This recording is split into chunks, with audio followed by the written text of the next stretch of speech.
की जय। परम पूज्य गणिनी प्रमुख श्री ज्ञानमती माता जी की जय। मक्खन के रूप में भर करके और इसका नाम पूज्य माता जी ने प्रवचन निर्देश का दिया है। प्रवचन करने वालों के लिए भी और प्रवचन सुनने वालों के लिए भी अत्यंत उपयोगी ग्रंथ। और जैसा हमने पहले भी बताया है 68 ग्रंथों का सार इसके अंदर भर करके और संपूर्ण विषयों को समाविष्ट कर दिया है।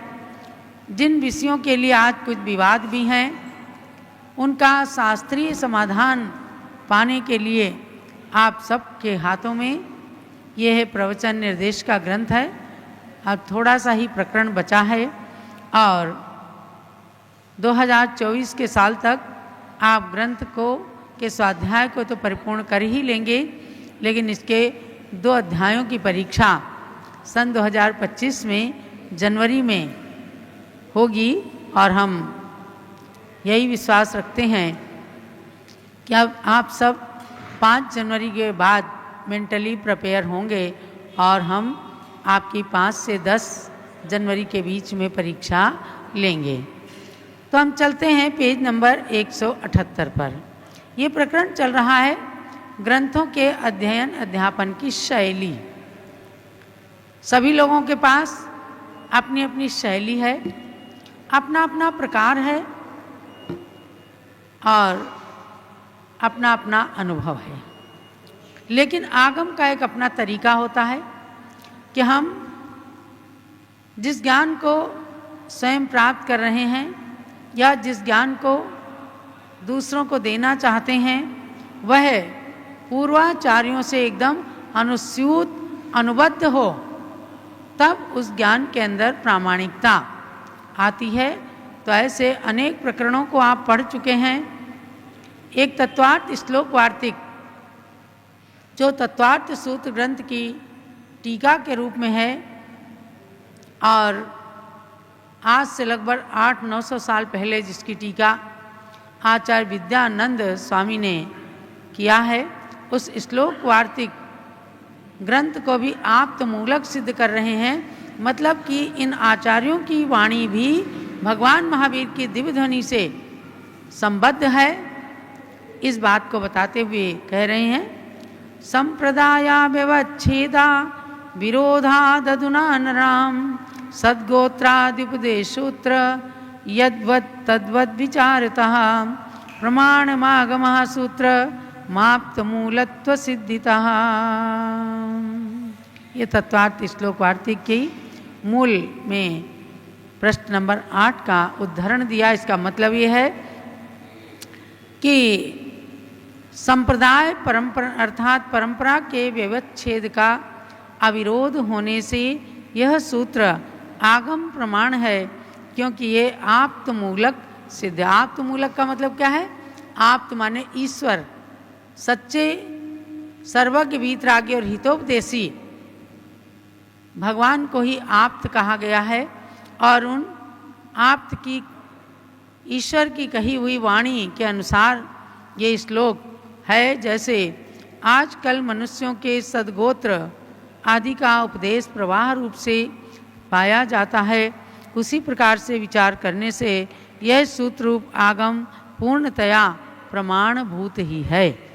जैसे कहते हैं जातियो अनादया, या जैनेन्द्र प्रक्रिया नाम के व्याकरण के अंदर पूज्यपाद स्वामी ने सूत्र बनाया सिद्धो वर्ण समाम नाया। तो ये क्या अनादि काल से वर्णों का समुदाय अनादि काल से सिद्ध है, जैसे ऐसे जातियों का समुदाय भी अनादि काल से सिद्ध है। तो उसमें कहा है कि इन जाति आदि का उपदेश प्रवाह रूप से पहले की परंपराओं से चला आ रहा है। ये कहीं से पैदा नहीं हुई हैं जो आप समझते हैं कि अग्रसेन से अग्रवाल पैदा हो गए, खंडेला से खंडेलवाल पैदा हो गए, पद्मावती को मानने से पद्मावती पुरवाल, ऐसे ही सब लोगों ने अपनी भ्रांत धारणा बना ली है। वास्तविकता ये है कि ये सब जातियां प्राचीन काल से अनादि काल से चली आ रही हैं।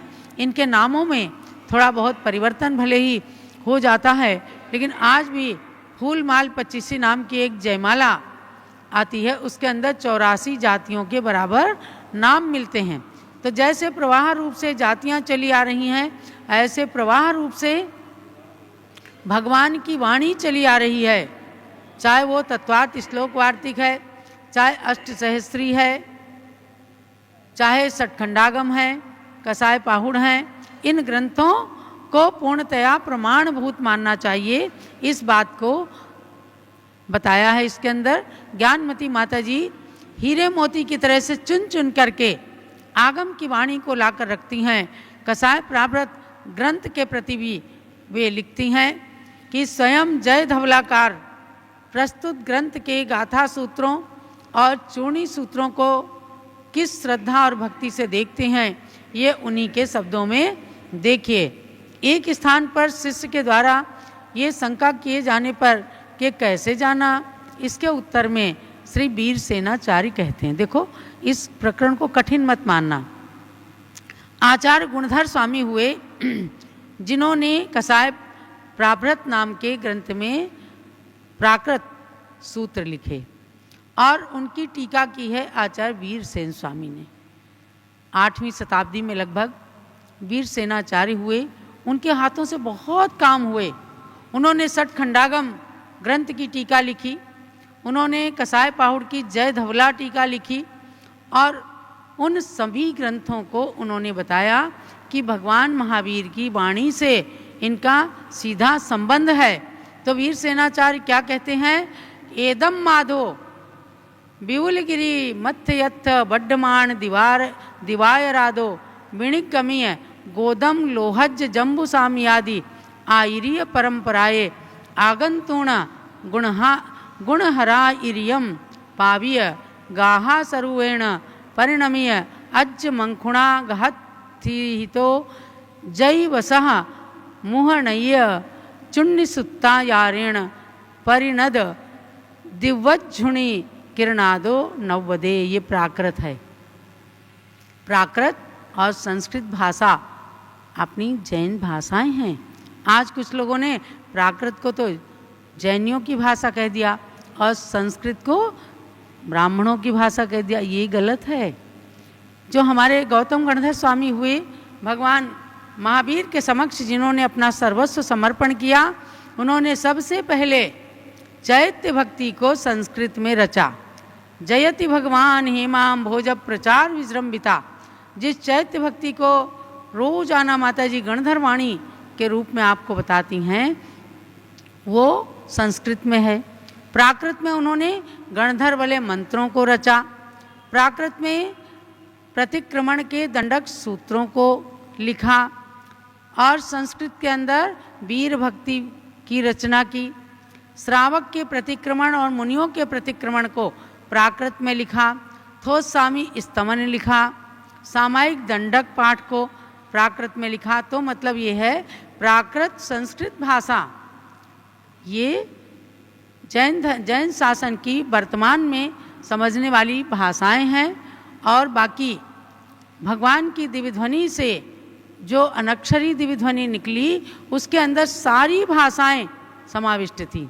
718 भाषा रूप भगवान की दिव्य ध्वनि परिणत हुई थी। सब ने, चाहे वो अंग्रेज थे, चाहे फ्रांस वाले थे, चाहे जर्मनी के थे, चाहे प्राकृत जानने वाले, संस्कृत जानने वाले, सब ने अपने अपने भाषा में उस दिव्य ध्वनि को समझ लिया। यहाँ तक कि पशु पक्षियों ने भी अपनी भाषा में भगवान की दिव्य ध्वनि को समझ लिया कि भगवान और कुछ नहीं, हमारे हित की बात कर रहे हैं। उन्हीं के लिए वीर सेनाचार्य कहते हैं क्या कि विपुलाचल के शिखर पर, विपुलाचल कहाँ है? राजगृही में। राजगृही तीर्थ पर विपुलाचल पर्वत है, जहाँ 5 पहाड़ी कही जाती हैं, उसमें से विपुलाचल पर्वत है। उसके शिखर पर विराजमान वर्धमान दिवाकर अर्थात महावीर को सूर्य की उपमा दी है। उनसे प्रकट होकर के गौतम स्वामी, लोहाचार्य, जम्बू स्वामी आदि की आचार्य परंपरा से आकर और गुणधर आचार्य को प्राप्त होकर गाथा स्वरूप से परिणत हो पुनः आर्यमंक्षु और नागहस्ती के द्वारा यति वृषभ को प्राप्त होकर और उनके मुख कमल से चूर्णी सूत्र के आकार से परिणत दिव्य ध्वनि रूप किरण से जानते हैं। देखो आप वीर सेनाचार्य की भक्ति, श्रद्धा, समर्पण, प्रामाणिकता कि वे अपने गुरुदेव जिनके ग्रंथ, जिनके सूत्रों पर टीका लिख रहे हैं, उनके प्रति कितनी श्रद्धा, अगाध श्रद्धा व्यक्त करते हैं कि भगवान महावीर की वाणी से चले आए सूत्रों को, ज्ञान को जिन आचार्य गुणधर स्वामी ने प्राप्त किया, उनकी ही वाणी को हम यहाँ पर प्रकट कर रहे हैं। अब आप स्वयं देखो कि मान लो ज्ञानमती माता ने शांति सागर महाराज से ज्ञान प्राप्त किया या प्रेरणा या आशीर्वाद प्राप्त किया, आज वो हमारे सामने मौजूद हैं। तो हम भी तो कहते हैं कि जिन्होंने इस 20वीं सदी के प्रथमाचार्य की वाणी को प्राप्त किया, उनके दर्शन किए, जिन्होंने उनके प्रथम शिष्य वीर सागर महाराज से दीक्षा ली, ऐसी ज्ञानमती माता के पास में बैठ करके और उस ज्ञान सूर्य की किरणों को हम आप तक पहुंचा रहे हैं, तो यह अपना सौभाग्य है। इसी प्रकार से प्रामाणिकता को बताने के लिए वीर सेनाचार्य ने भगवान महावीर की वाणी से सीधा संबंध बताया कि कसाय पाहुड़ का भी सीधा संबंध है। बात आती है सठ खंडागम और कसाय पाहुड़ की, तो सठ खंडागम से पहले का कसाय पाहुड़ है और गुणधर आचार्य और धर सेनाचार्य भी लगभग समकालीन है। गुणधर आचार्य का ज़्यादा काल प्राप्त नहीं हुआ है, लेकिन समकालीन माने जाते हैं। तो इस उद्धरण से ये स्पष्ट हो जाता है कि कसाय प्रावृत ग्रंथ साक्षात भगवान की दिव्य ध्वनि तुल्य है, ऐसा टीकाकार का कथन है। दूसरी बात यह है कि आचार्य परंपरा की महत्ता पर पूर्ण प्रकाश दिख रहा है। जिस आचार्य परंपरा में हमने दीक्षा पाई, जिस आचार्य परंपरा में हमने उपदेश को पाया, उस परंपरा का उपकार अपने को कभी भी नहीं भूलना चाहिए। और जब समीचीन ज्ञान प्राप्त हो जाए तो समझो कि उससे बड़ा उपकारी गुरु हमारे लिए कोई नहीं हो सकता। तो भव्यात्मा, इसलिए इन सब ग्रंथों को पढ़ने का अपना क्रम होता है, और जब विद्वान इनको पढ़ करके श्रावकों तक, श्रोताओं तक पहुंचाएं, तो समझो कि उस प्रामाणिकता के प्रति उनकी बहुत बड़ी श्रद्धा होनी चाहिए, तभी वे श्रोताओं को प्रभावित कर सकते हैं। अगर उनकी श्रद्धा स्वयं डगमगा रही है तो वो भला आपको श्रद्धास्पद, श्रद्धानी कैसे बना सकते हैं।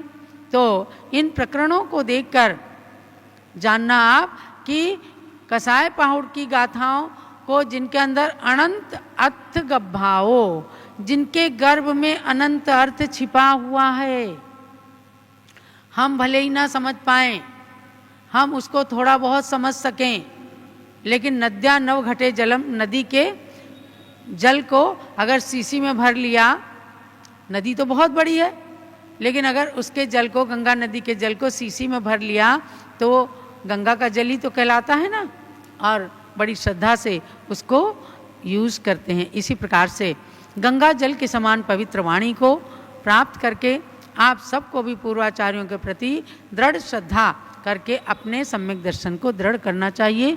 अब आप पूज्य गण्य ज्ञानमती माता के भी मंगल आशीर्वाद को